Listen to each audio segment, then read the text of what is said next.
Marcus Hill never expected the quiet neighborhood on the edge of Portland to hold much excitement. At 49, he had grown immune to chaos, tired of arguments, and allergic to unnecessary drama. After spending most of his adult life entrenched in labor law and corporate disputes, he had built his career dismantling conflict from within, not by shouting, but by knowing exactly which documents mattered and which clause could break someone, without ever raising his voice. When he moved into the duplex on Redleaf Court, a modest, 2-unit structure tucked into a shaded corner lot surrounded by moss-covered oaks and winding sidewalks, his only goal was to rest. Nothing fancy, just privacy, a reliable routine, and a space that was entirely his own. He had seen enough of other people's messes to know he didn't want any more spilling into his life. The place was small, but it suited him. 1 bedroom, solid walls, wide windows that caught the afternoon sun, and a reinforced steel door with an internal bolt lock. He liked the weight of it, the way it sealed him off from the outside world. The other unit in the duplex was already occupied by a woman named Karen Brady. The landlord, a soft-spoken man named Gerald from the management company, had mentioned her during the lease signing. Been here a while, always pays rent on time. That was good enough for Marcus. He didn't want to socialize. He didn't care if she was friendly or cold. In fact, he preferred she was the latter. For the first 3 weeks, everything was perfectly uneventful. They nodded at each other sometimes at the mailbox, occasionally passed each other in the parking lot. She was in her early 60s, kept her hair dyed honey blonde, wore oversized sunglasses and floral print dresses even when the rain fell sideways. She had that kind of composed exterior that could pass for graciousness at first glance, though something about her movements felt slightly rehearsed, like she was mimicking someone else's idea of friendly neighbor. Still, Marcus paid no mind. The most interaction they had came when he left a package on her mat by mistake. She knocked on his door the next day and handed it to him with a smile too tight to be genuine. He nodded, thanked her, and shut the door. But slowly, her presence began to stretch into places it didn't belong. First, it was the sound of footsteps, too frequent, too deliberately paced, as if she was walking laps directly in front of his door. At first, he thought it was coincidence. The hallway was shared, after all. But it happened day after day, always around the same time, always stopping right outside his door and lingering just long enough to feel intentional. Then came the laundry room incident. Marcus typically did his laundry on Sunday evenings, like clockwork. One Sunday, he walked in to find his clean clothes, still damp, placed neatly in a plastic bin he'd never seen before, a folded note stuck to the top. "Washed your cycle early, thought you wouldn't mind. Happy to help." The note was unsigned, but he didn't need a signature. Only one person would dare touch his clothes and call it a favor. He began locking the laundry room when it was his turn, which required getting a key from the management office. An annoying extra step, but worth the peace of mind. But even then, things continued to shift. One morning, he found his garbage bin had been moved, not tipped over, not vandalized, just repositioned 6 feet to the left of where he always kept it. Another day, he noticed his side gate had been unlatched, not broken, just opened. And one afternoon, as he stepped out to get his mail, he found Karen already standing there, flipping through her letters slowly. She didn't move aside or acknowledge his presence. She simply said, "You get a lot of mail for someone who lives alone," and then turned her back on him as if she hadn't said anything strange at all. Still, Marcus didn't want to escalate. People were odd, nosy sometimes, especially in older neighborhoods. Maybe she was just lonely. Maybe she just lacked boundaries. Maybe she was unaware of how her behavior registered. That's what he told himself, until he came home one evening and noticed the deadbolt on his door wasn't aligned properly. It looked closed, but when he turned the handle, it opened. Easily. He stepped inside cautiously. Everything looked normal. Nothing was missing. Nothing broken or out of place except for one detail. The coffee mug he had left in the sink that morning was now on the drying rack, spotless and warm to the touch. He hadn't done that. He was sure of it. He changed the locks the next day. A week passed without incident, but the tension lingered like the aftertaste of something sour. He began to sleep with his bedroom door locked, even though it felt paranoid. He started noticing things that could have always been there, but now seemed sinister. A tapping noise against the shared wall at 2 a.m., sharp. A porch light that flicked off every time he came home, even though it was motion-sensitive. A scent of gardenia that wafted into his vents despite never seeing any flowers planted outside. And one evening, as he backed into his usual parking spot, he saw her in his rearview mirror, standing at her window, arms folded, unmoving, watching him with a stillness that seemed to stretch for minutes. He wasn't scared. Not yet. But he was deeply, deeply unsettled. He began documenting everything. Not because he planned to do anything with it, but because he needed to know he wasn't imagining it. He made entries in a notebook. Time, description, where it happened, any witnesses. Nothing dramatic, just meticulous, just in case.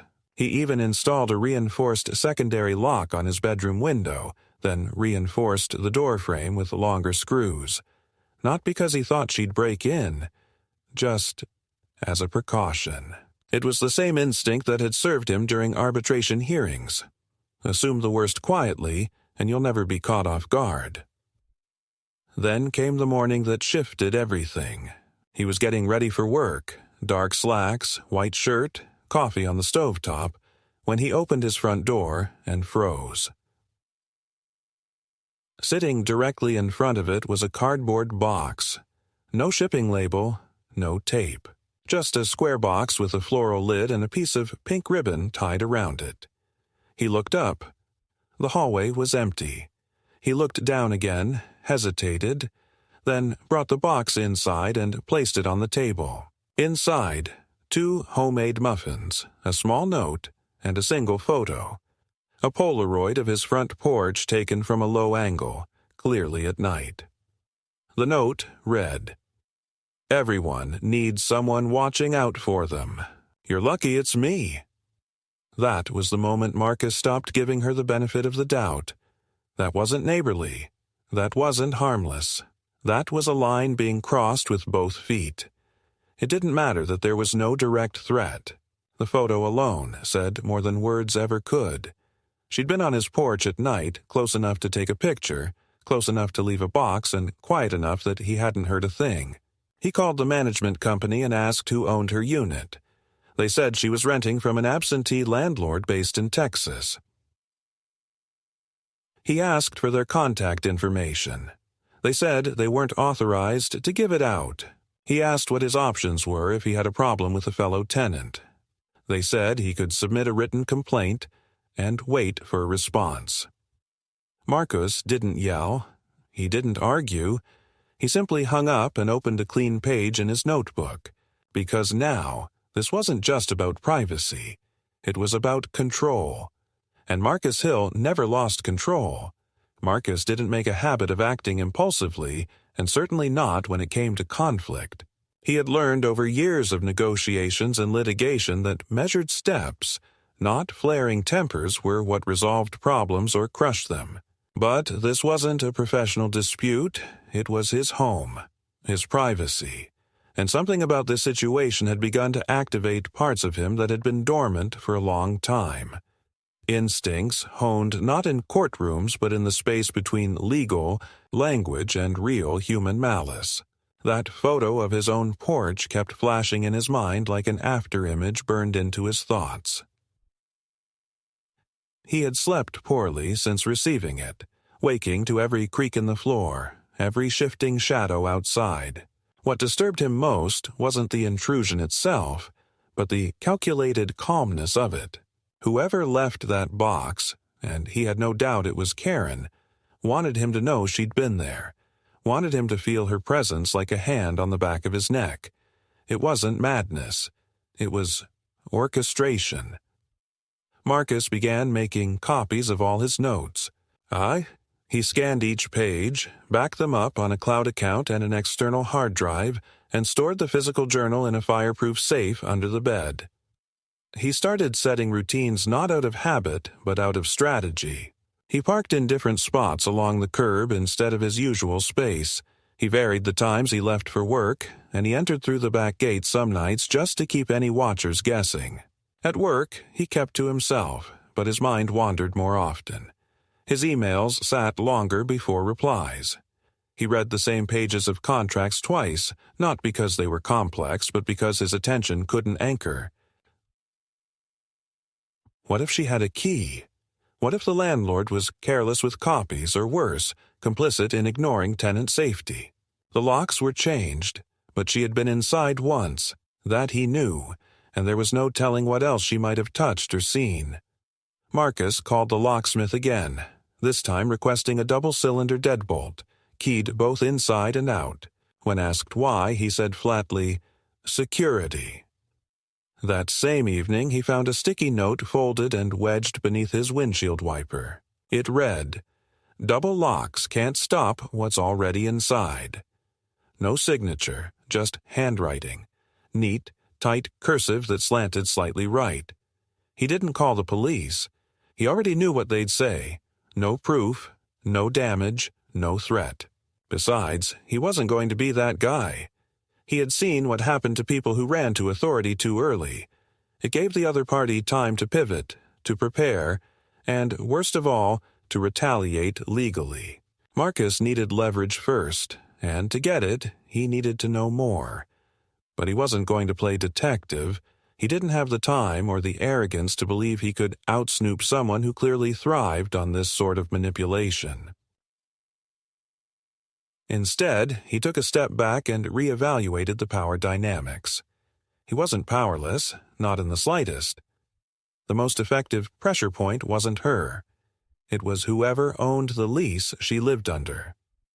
So he returned to the management office, this time not as a tenant but as a professional.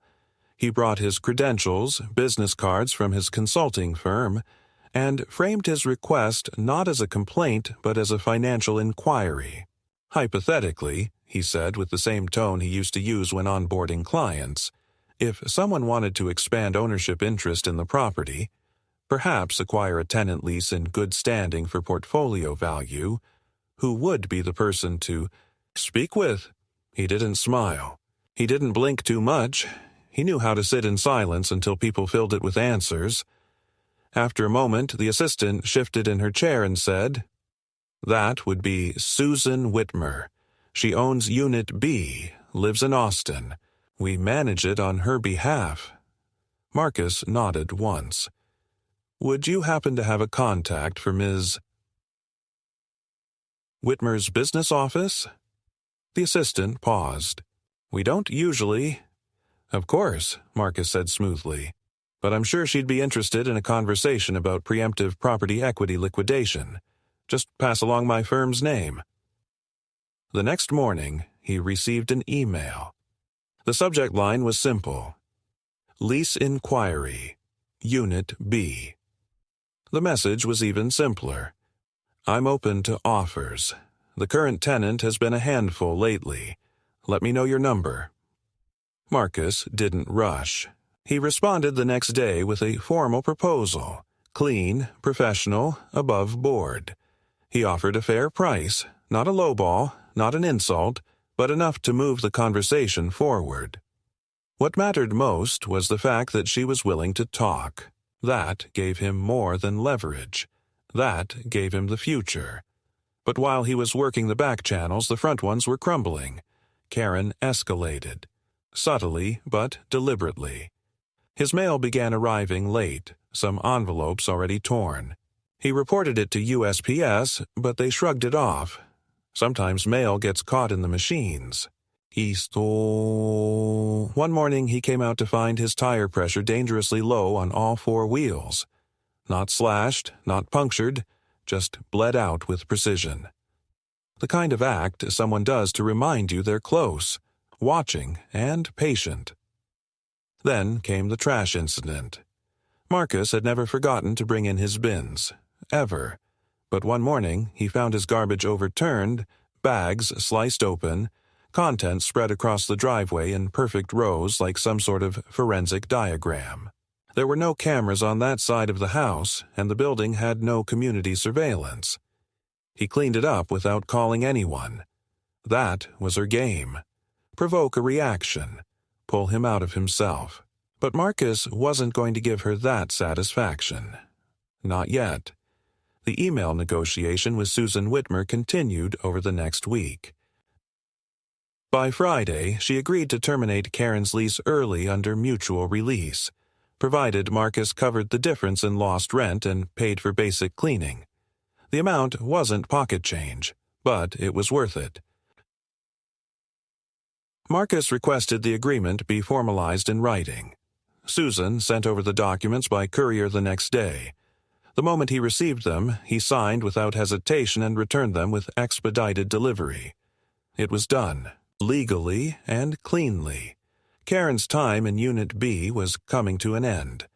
A 30-day notice was filed, and Susan's agent hand-delivered the formal eviction letter. Marcus didn't gloat. He didn't say a word. He simply waited. But Karen didn't explode. She didn't cry or rage. She went quiet, eerily so. The footsteps stopped. The strange noises vanished. Even the hallway light that flickered on and off like a signal seemed to hold steady for the first time in weeks. For a moment, Marcus thought maybe she had backed down, accepted defeat. Then, one morning, he left for work and found her standing by his car, arms crossed, posture stiff. She smiled as he approached. "You know," she said slowly, "you really should be more careful with your email. I saw one of your messages on the printer downstairs." Marcus didn't respond. He didn't have a printer downstairs. He didn't leave his devices unsecured. She was bluffing, probably, but her tone was calm, unshaken, as though she truly believed she still had the upper hand. "I don't know what you're talking about," he said, voice even. Karen tilted her head. "You never do, but you will." She turned and walked away. Not fast, not angry, just satisfied. That was the moment Marcus knew she wasn't just disturbed. She was strategic, and 30 days was going to feel a lot longer than it should. The days following the delivery of Karen's eviction notice unfolded with an unnerving stillness that Marcus didn't trust for a second. It wasn't just the absence of sound or motion that unsettled him. It was the absence of presence. Karen had become a constant background element in his daily life for the past several months, a low-grade threat that never quite broke into violence but never left his periphery either. Now that she'd been served official papers, he expected pushback, anger, possibly even confrontation. But what he got was silence. No knocks, no footsteps, no sudden appearances in the hallway with vaguely unsettling remarks, and that silence felt heavier than her presence ever did. He didn't relax. Quite the opposite. He tightened his routines further, double-checked locks twice before bed, made it a habit to scan both sides of the street before pulling into his driveway. His inbox remained clean, the mailbox untainted, and no more packages appeared on his doorstep. But on the 5th day, after the notice was delivered, Marcos came home from work to find his thermostat blinking with an unfamiliar error code. He had installed a smart system the year before. Reliable, energy efficient, protected by a password-protected app. He opened the interface expecting a software update glitch, but the schedule had been altered. Someone had changed the heat settings, turning them off completely during the night hours and setting the daytime to overheat. The changes were minor, but deliberate. Just enough to cause discomfort. Just enough to make him question whether he'd done it himself. He reset everything, enabled two-factor authentication, and changed every password associated with the system. Then he called the utility company and requested a history report of recent thermostat access. They confirmed remote logins from his app, nothing unusual in their records. But Marcus had never accessed it during the times in question. This wasn't about stealing, it was about control. And worse, it meant someone had access to his network. He immediately called in a tech specialist he knew through a past case.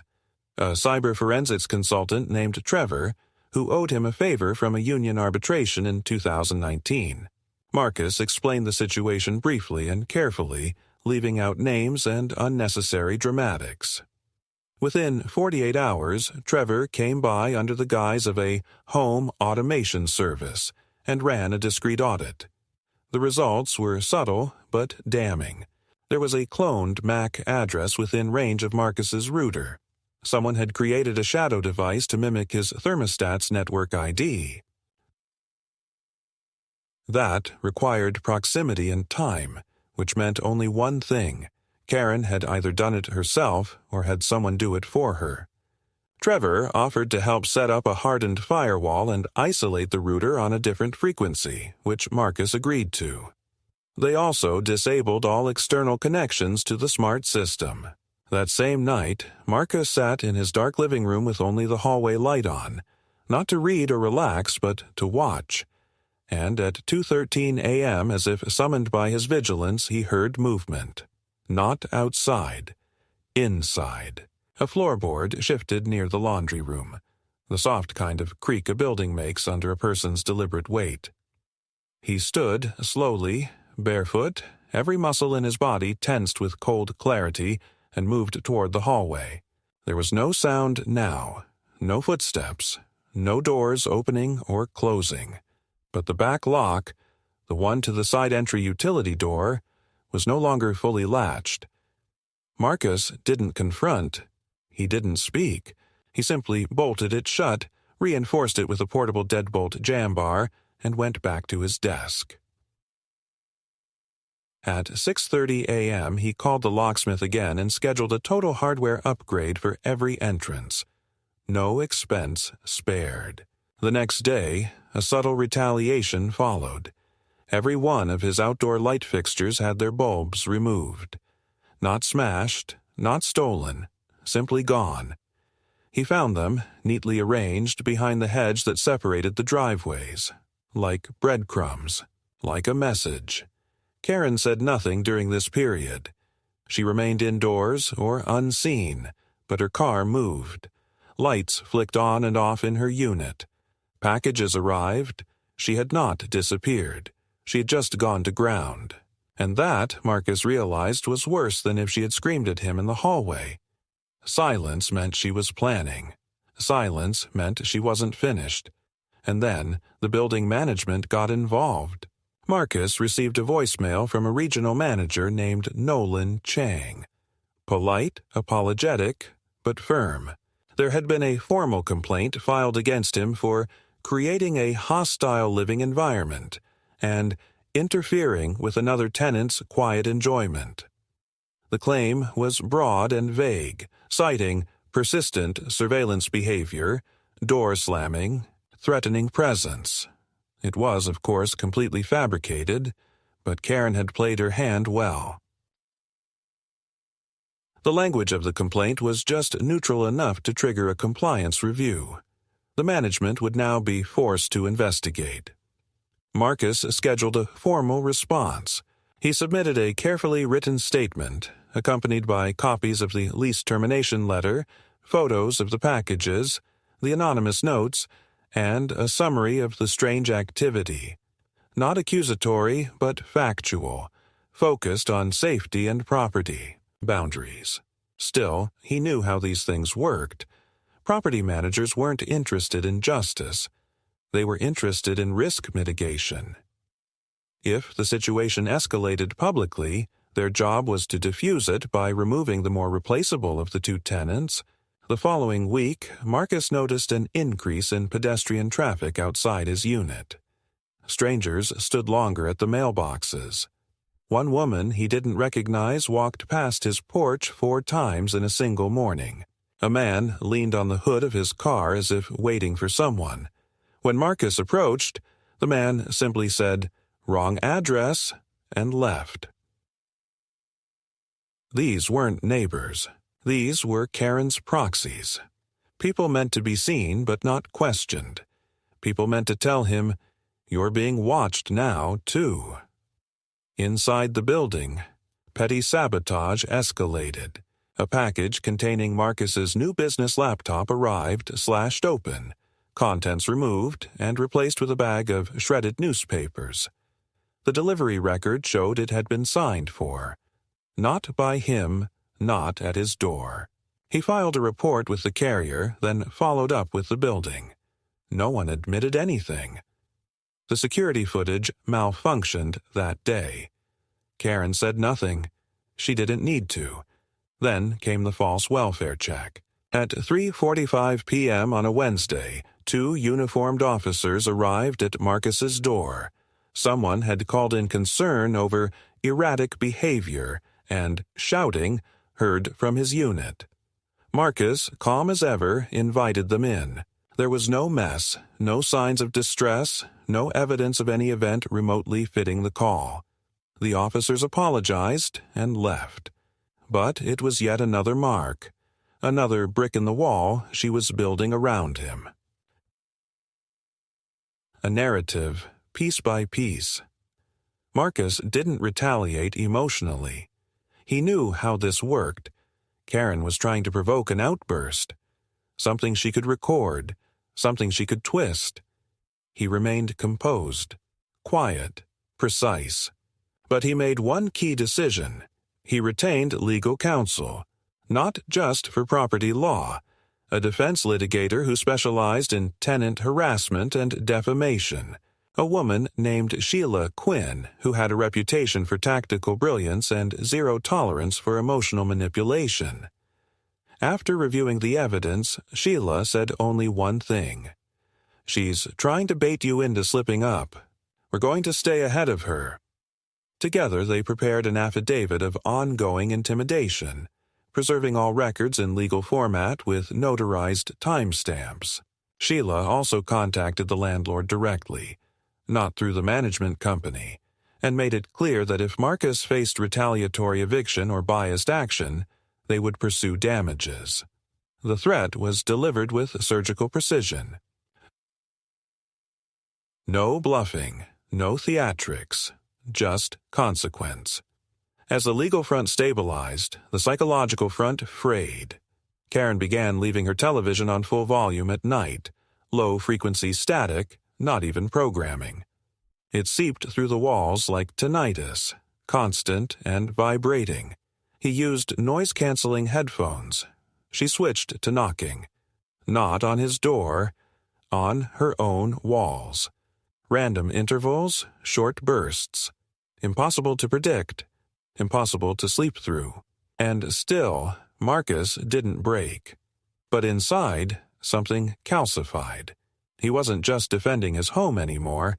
He was preparing to expel an infection. Not through violence, not through confrontation, through attrition, through patience, and through relentless, quiet pressure. Because the clock was ticking. 23 days remained on her lease, and Marcus was going to make every single one count. By the time Marcus reached the halfway mark in Karen's lease countdown, he was no longer operating on instinct or passive defense. He had shifted into full strategic control, not out of fear or anger, but because that was the only language someone like her understood. Every day that passed wasn't simply another tick toward her departure. It was a data point, a layer of pressure, another opportunity to build the undeniable weight of evidence that would make any last-minute appeal, manipulation, or legal interference completely ineffective. And yet, despite his methodical approach, Marcus knew one thing with absolute certainty. She wasn't done. He hadn't heard from Karen in almost a week. No hallway encounters, no anonymous notes, no new complaints filed, no knocks, no late-night noise. At first, the quiet unnerved him, but over time it settled into something more troubling. It felt like planning. Silence in Karen's case was never surrender. It was build-up. It was loading the slingshot, and Marcus braced for what would come next. It began with the storage unit in the basement. Marcus had barely used his assigned locker since moving in. Just a few extra boxes, seasonal gear, old tools, things he didn't need often. But one Saturday morning, while searching for a replacement filter, he unlocked the gate and immediately saw something was off. The boxes weren't arranged the way he left them. Nothing was obviously missing, but the stacking was different, almost subtly rearranged. He checked the latch. It hadn't been broken, but it hung loose, slightly misaligned as though it had been opened and closed just enough to avoid suspicion. He didn't say anything to building management. He didn't call the police. Instead, he installed a trail cam on the ceiling beam near his unit, angled discreetly to capture the corridor and lock without drawing attention. Then he left the gate ajar intentionally and waited. 3 days later, he reviewed the footage. There she was. Karen at 3:17 a.m., slipping into the basement in a thick robe and slippers carrying a flashlight. She didn't go to her own unit. She went straight to his, looked around, then stood still for almost a full minute before turning and walking out. She didn't touch anything. She didn't break anything. She just stood there.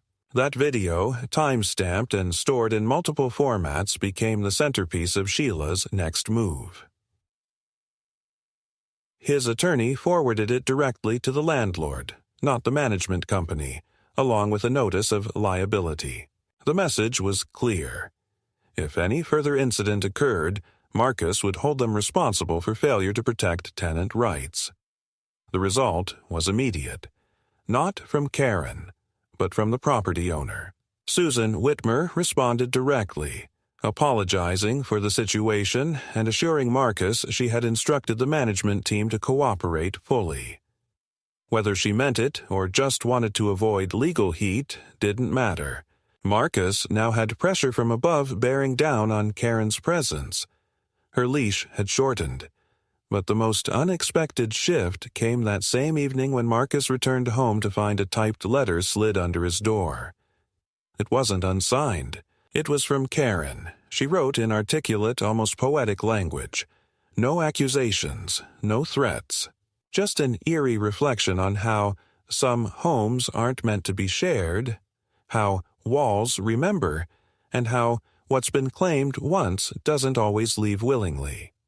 She described herself not as a victim or tenant, but as a steward. She referenced a dream, one where Marcus's face melted into someone else's, and the house was upside down, stairwells dripping into each other like wax. It was madness disguised as metaphor, and it chilled him far more than her usual stunts. It wasn't the content that disturbed him, but the tone. She was convinced of something, deeply and irrevocably, and whatever logic remained in her mind had been subservient to that belief. Marcus kept the letter, filed it, added it to the case record. But privately, something else shifted. He realized that her fight wasn't just about harassment or proximity. It was about space, psychological space, emotional territory. She didn't want to win by staying. She wanted to leave an imprint, even if she was removed. She wanted the last word, even if she wasn't there to say it. That week, Marcus took a few unexpected steps. First, he invited a trusted colleague, someone he had worked with on labor cases for years, to stay with him for a few nights under the pretext of work travel. The presence of another person in the unit disrupted whatever rhythm Karen had counted on. No knocks, no strange sounds, no activity. Just stillness. Then he made a point of walking the perimeter of the building every evening, making himself visible, present, unavoidable. Not lurking, not aggressive, just undeniable. A fact she would have to stare in the face every time she opened her blinds. Midway through that second week, something broke. She slammed her door loud enough to echo through the building. Her blinds stayed drawn after that. Her car didn't move for 3 days. Marcus heard the distinct sound of furniture being dragged across her floor. The air changed, thicker, tenser, something like electricity before a storm. And then, as if in perfect escalation, she filed a restraining order. The accusation was almost laughable.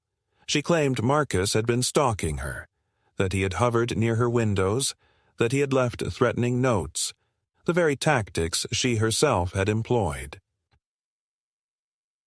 Marcus received the notice not from police but through official legal courier, a civil harassment restraining order petition. It was filed pro se, not through an attorney, and lacked supporting evidence. But it was still a legal document, one that required response. Sheila, as always, moved with brutal precision. She filed a counterclaim within 24 hours, attached the surveillance footage, documented timeline and letter, and requested the petition be dismissed as retaliatory harassment. The hearing was scheduled 10 days before Karen's lease ended. The court would see everything. And Marcus, finally, would be in a room where truth was not just documented, it would be heard. Marcus understood that Karen's restraining order wasn't about winning in court. It was about creating a record, a plausible counter-narrative. Even if it didn't hold up under scrutiny, the very existence of the petition introduced doubt, complexity, and bureaucracy, all tools that someone like her could weaponize. She wasn't trying to convict him of anything. She was trying to cloud the air just enough to make him appear like an equal participant in whatever madness was unfolding. The psychology behind it wasn't new to Marcus. He had seen similar tactics during messy employment arbitration cases. Stall the inevitable, pollute the narrative, create confusion through volume rather than accuracy. But the difference now was that he wasn't just an advisor. He was the target. And while he had all the legal leverage, evidence, and professionalism on his side, there was still a toll, a quiet, grinding erosion of peace that built up over days, hours, minutes, until it made even his own judgment feel suspect. The morning after receiving the restraining order papers, Marcus sat down with Sheila and reviewed the full response strategy. They dissected the petition line by line. Karen had claimed that he followed her car, that he stared through her blinds at night, that he muttered threats under his breath while passing her door. None of it had time stamps. None of it had witnesses. None of it had recordings. But that didn't mean it could be dismissed outright. Courts, especially in civil harassment cases, didn't always operate on hard evidence alone. They often moved on perceived imbalance, emotional tone, and whether the judge believed one person posed a disproportionate threat to the other. Sheila emphasized that their best weapon was credibility. Not just documentation, but demeanor. The hearing isn't just about facts, she said. It's about appearing unimpeachable. We don't argue. We correct. We don't accuse. We present. Over the next week, Marcus maintained an even stricter level of composure. Every movement in and out of his home was timed and documented. Every interaction with shared spaces was logged. He placed small, hidden microphones, not to record Karen, but to protect himself in the event of a staged incident. He avoided eye contact if she was outside. He remained absolutely silent, giving her no reaction, no voice to twist, no moment to misrepresent. It was as exhausting as it was necessary. Karen, meanwhile, began escalating in stranger and more erratic ways. Her TV blared at strange intervals, not just at night, but in the middle of the day, always tuned to news channels, never changing, voices screaming from beyond the wall like a propaganda loop. Marcus once returned home to find her door wide open, her standing just inside the threshold, holding a photo album in her hands. She said nothing as he passed. She simply stared at him, then slowly turned one page, as if the photos contained answers he wasn't entitled to see. One night she lit candles in her windows and left them burning until sunrise. 12 in total, lined evenly along the sill, melting into glass, giving the building the look of a silent vigil.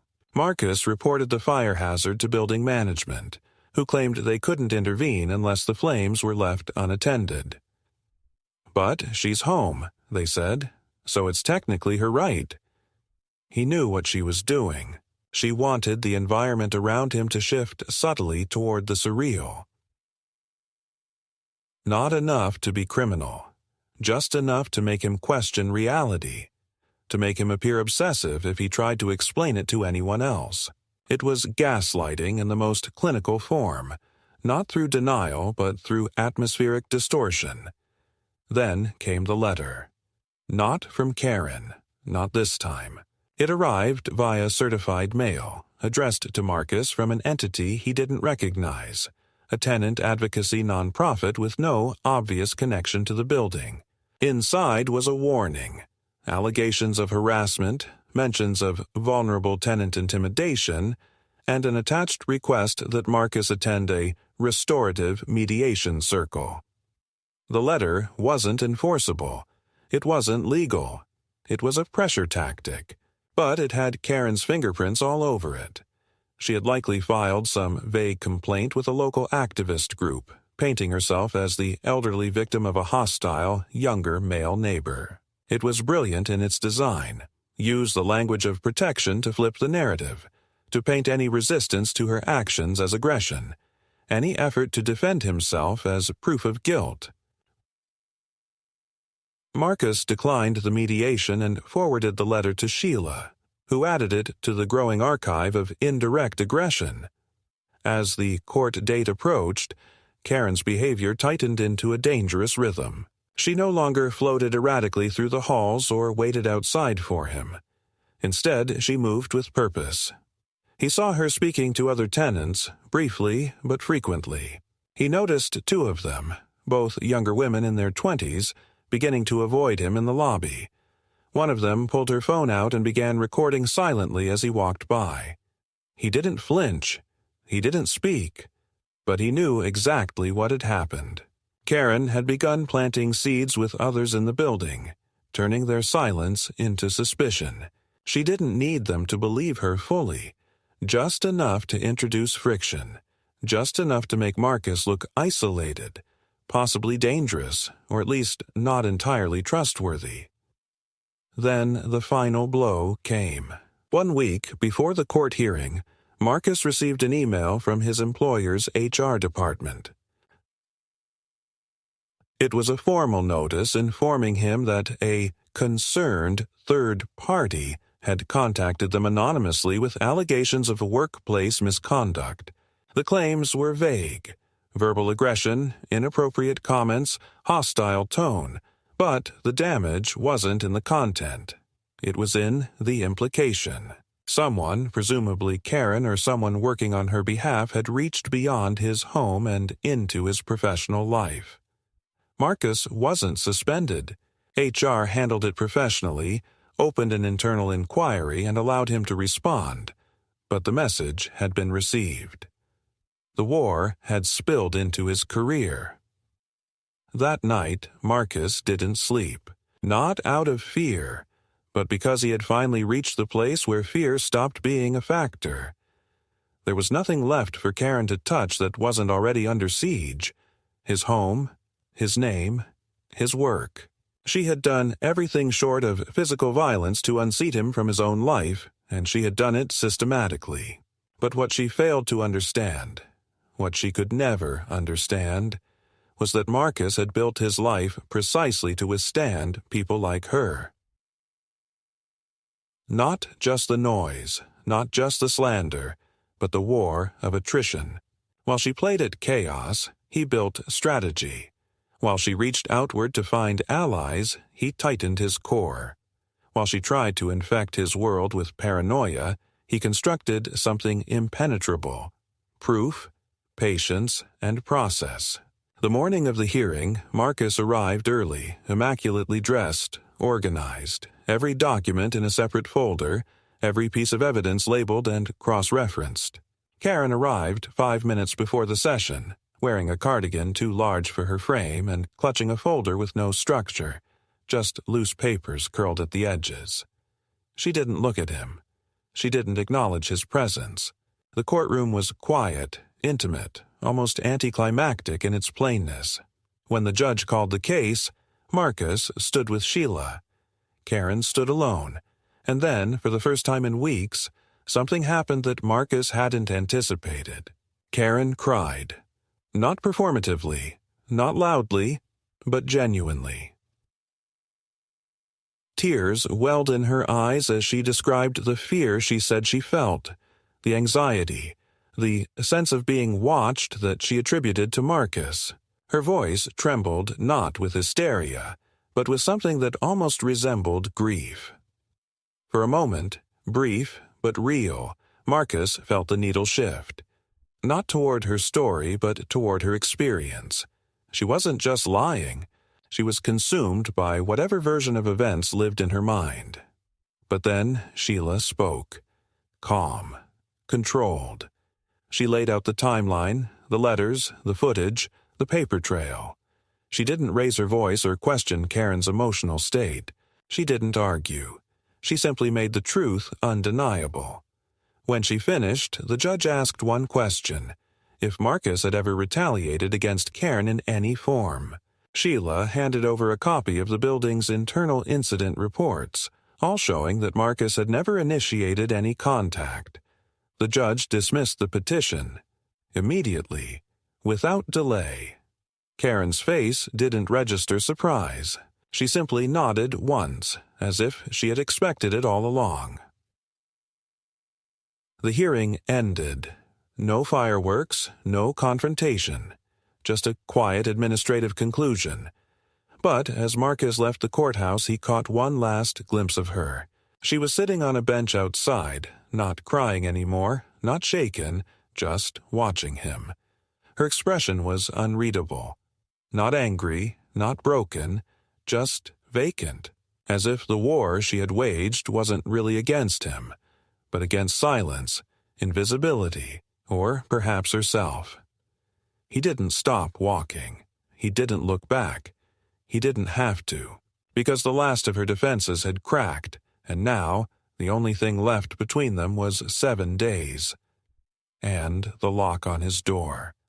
The final week felt like the air had thickened inside the walls, not heavy with activity, but with something colder, anticipation, tension stretched to its limit, the hush before a break. After the court hearing, Karen retreated into a level of silence Marcus hadn't yet seen.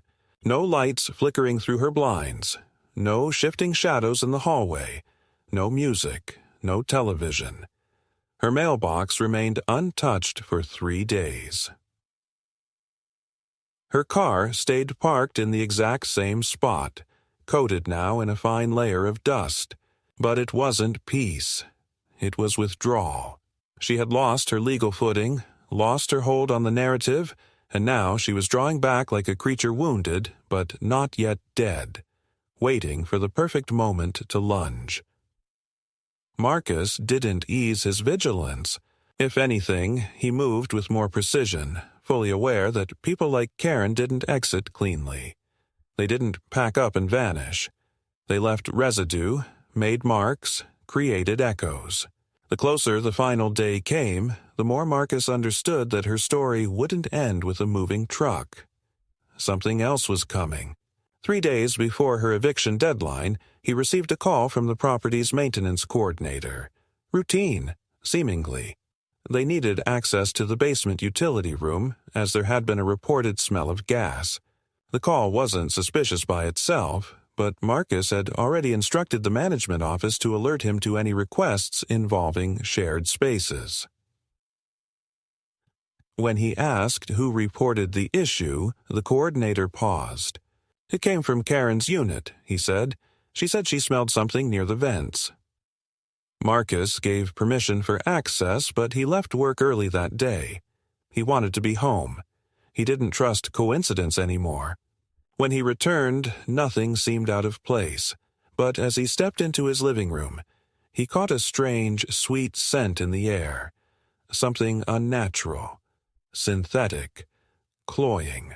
He followed it to the vents and discovered a melted air freshener capsule wedged into the intake grate, leaking slowly.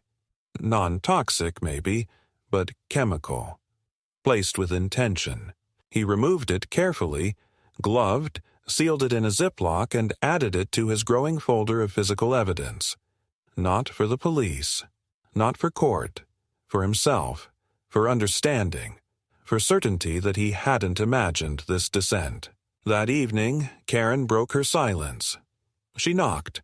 Not hard, not angry, just 2 deliberate taps against his front door at 9:34 p.m. Marcus stood on the other side, unmoving. She didn't say anything. She didn't knock again. She waited, maybe a full minute, then left. He waited 5 more before opening the peephole. She was gone. A slip of paper had been tucked into the frame, folded, printed. He retrieved it with tongs and opened it under his desk lamp. It was a copy of her original lease agreement, highlighted in multiple places, with a handwritten note scribbled in the margin. I was here first. That means something. The logic wasn't legal. It was territorial, symbolic. She was declaring her right to remain based not on law, but on presence, on memory. Marcus filed it, not because it changed anything, but because it confirmed what he'd long suspected. She didn't see him as a neighbor. She saw him as a trespasser. 2 days before the move-out date, Karen began dragging furniture. Not quietly, not discreetly. It started at 2:12 a.m. and continued for over an hour. Heavy thuds, wooden legs scraping, drawers slamming. Marcus didn't intervene. He documented the noise levels using his decibel meter app, logged the time, added it to the chart. The next morning, he received a single voicemail from building security. Your neighbor has requested a review of your nighttime activity, claims you were pacing above her bedroom. Marcus didn't even respond. It was all ritual now, petty gestures in the face of defeat. But he knew better than to ignore the build-up. Chaos gathers weight before it explodes. The night before her scheduled departure, the power flickered 3 times throughout the building. Brief blackouts, less than 10 seconds each, but enough to reset clocks, to jolt awareness. The circuit panel was in a locked maintenance area. Marcus called the emergency line. The technician confirmed the resets had been manually triggered. An unauthorized access report was filed. There was no way to prove who had done it, but Marcus didn't need proof. The pieces fit too neatly. The next morning, Karen's window blinds were wide open. Her apartment was gutted. Empty shelves, bare walls, suitcases stacked by the door. But she was still there, sitting cross-legged on the floor in the middle of her living room, facing away from the window. Not moving. The movers arrived at noon. Not a company, but 2 unmarked vans and 3 younger men she referred to as family friends. They loaded boxes quickly, silently, under Karen's supervision.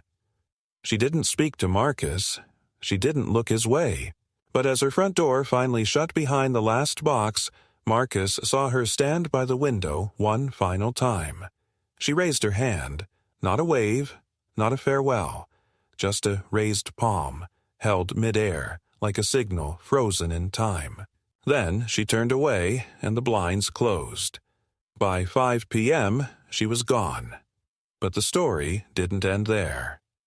An hour later, Marcus received a call from his locksmith. A service order had been placed that afternoon to adjust lock alignment on his unit. Under his name, using his address, with a payment card matching the last 4 digits of an old business account he'd closed a year prior. The locksmith had flagged it due to inconsistencies. Marcus instructed them to cancel the order and forward the details. It was another ploy. A final intrusion. Proof that Karen hadn't just prepared for defeat, she had planted artifacts designed to outlive her. Marcus swept his unit that night. Every drawer, every vent, every cabinet. He didn't find cameras, wires, or listening devices. But in the back of the laundry room cabinet he discovered a sealed envelope labeled in cursive for the next one. Inside was a single page, handwritten, a list of names, 10 of them, all women, all with addresses next to them. At the bottom, one final line. You should have stayed a guest. He didn't recognize any of the names. He cross-referenced them later. Some were local. One had passed away the year before. Another had filed a restraining order against an unknown party in 2016. It wasn't a confession. It wasn't even coherent. But it was a footprint. And Marcus took it to mean exactly what it was. A reminder that Karen hadn't simply lived there. She had occupied, possessed, installed herself into space and psyche. And that's why eviction hadn't been the end. It had only been the extraction. That night, Marcus finally took down the extra bolts, the bar, the temporary locks. He walked through his home and let the silence settle not like a threat, but like a release. He didn't celebrate. He didn't exhale. He just stood in his doorway and looked out into the hallway where her door used to be, now ajar, empty, hollow. There was nothing left, but she had left something behind anyway. Not a presence, a tension. And that was almost worse. Marcus didn't celebrate her departure. There was no relief, no euphoria, not even the satisfaction of a hard-won victory. What settled in the days that followed was something colder, quieter, a vacuum where constant tension had once lived. It was as if his mind, long adapted to pressure and vigilance, now stood at a loss in the sudden absence of threat. The silence in the hallway was different now, not peaceful but unfamiliar, like a place that had been stripped of a haunting but still bore its fingerprints in the walls. He continued his routine, but everything felt strangely mechanical. He caught himself checking the peephole twice in the same morning, walking to the front window and forgetting what he was looking for. At night, when the lights dimmed and the familiar shadows stretched across the ceiling, his thoughts wandered, not with fear, but with habit, a residual echo of months spent anticipating movement, listening for quiet sounds, decoding every minor irregularity. He knew she was gone, physically at least.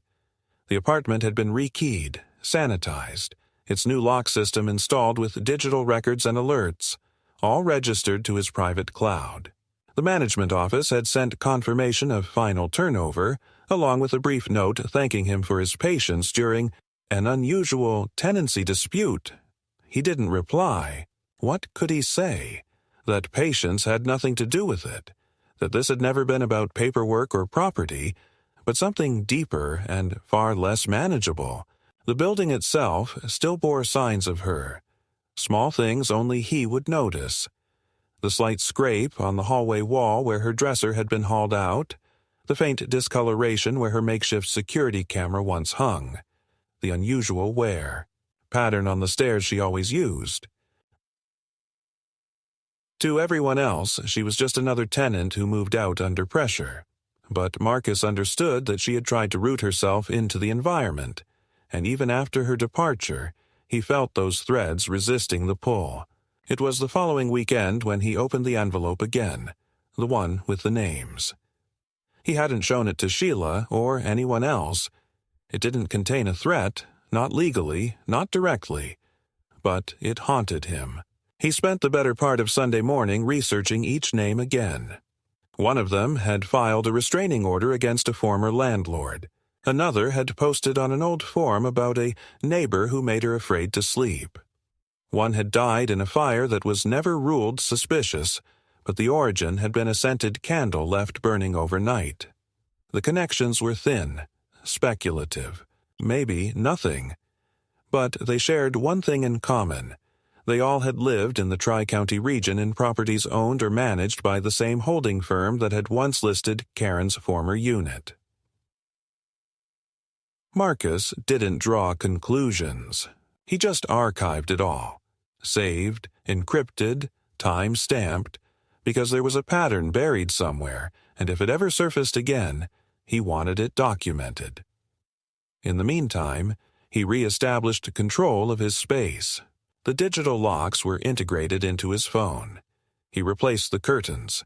He had the walls painted. A new couch arrived.